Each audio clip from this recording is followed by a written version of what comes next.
EA account to Steam. Hi everybody, welcome back to our channel.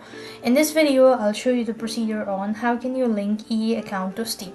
In order to do it so, what you have to do is first of all open up your browser, and next when you are taken to this page, you'll then be able to see this sort of interface.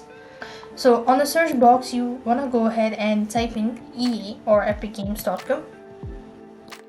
So what next you want to do is, when you're taken to the sign in page, click the sign in button in the top right hand side corner of your screen.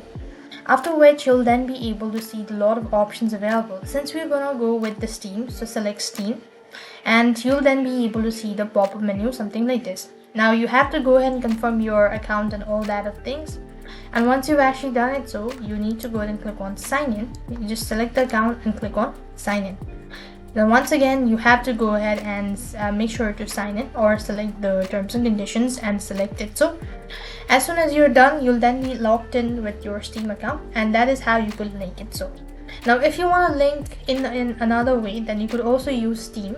So for that, you simply want to launch Steam, open up the game that's not available in Steam but it's available in EA account. So you just want to go ahead and play that game, and when it asks you to sign in, you could go ahead and continue with Epic Games account, and that is another way of signing in or linking your EA account to Steam.